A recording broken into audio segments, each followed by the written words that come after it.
Hello everyone, I am Karan Malhotra, a graduate student at the University of Illinois Chicago, and in this video I'll be demonstrating how to create a Lambda function and an AWS API gateway and link them together. I'll also be demonstrating an example to show my Lambda function. So I already have a Lambda function which is called is timestamp present. Uh, I'll show the Python code for it. It is written in Python 3.9. This is the code. So essentially, event is passed which contains the two query parameters as time and delta time. So these are the two timestamps.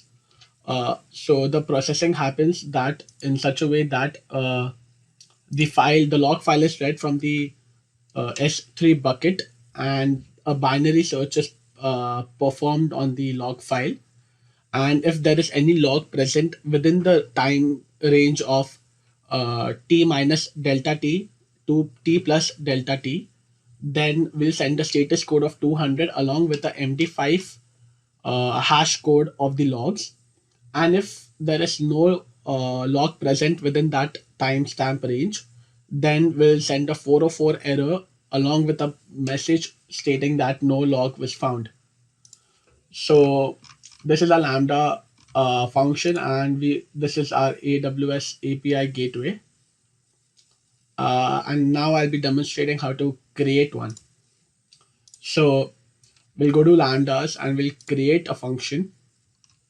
We'll name the function as live Lambda function.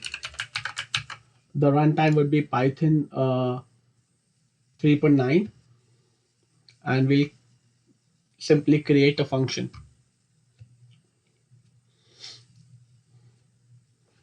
So the lambda function will be created with a default template, which I think is just simply returning a 200 status code.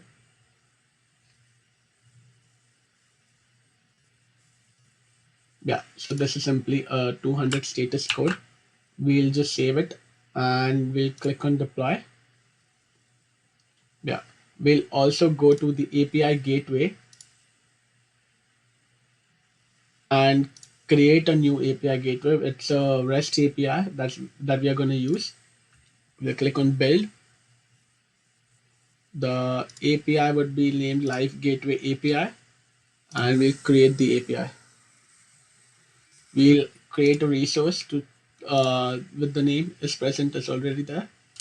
We'll name it live present, and we'll create the resource, and within this we'll create a method, a get method, and the lambda function which we had was live lambda function. Yeah,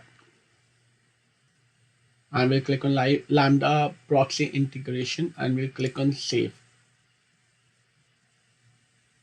and we'll give a confirmation call OK, and we'll uh, deploy the created API. We'll call the stage as prod, and we'll click on deploy. So this is our invoked URL. We'll pass two query parameters. But firstly, before I change the lambda function, we'll have to provide uh, S3 read object access to the lambda function. So I already have it.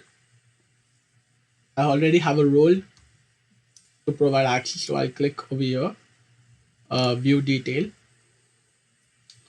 I'll go to configuration, and then I'll edit the execution role and change it to the lambda to S3 role, which I've already created, and I'll click on save. Yeah. So now I'll open the code for the live lambda function.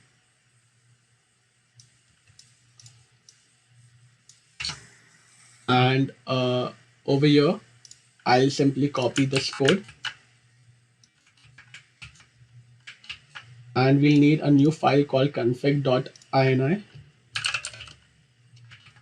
Okay.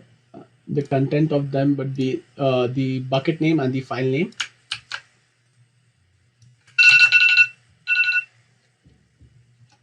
We'll save it as config.ini. Save. And now we'll deploy the changed code. We'll go to the AWS API, click on is timestamp present. Okay, that is the previous API gateway that we had created. The new one is Live Gateway API. We'll go to stages, we'll go to prod, get, and we'll copy the new invoked URL. We'll paste it over here along with, and we'll have to pass two query parameters to it. So the two query parameters, we'll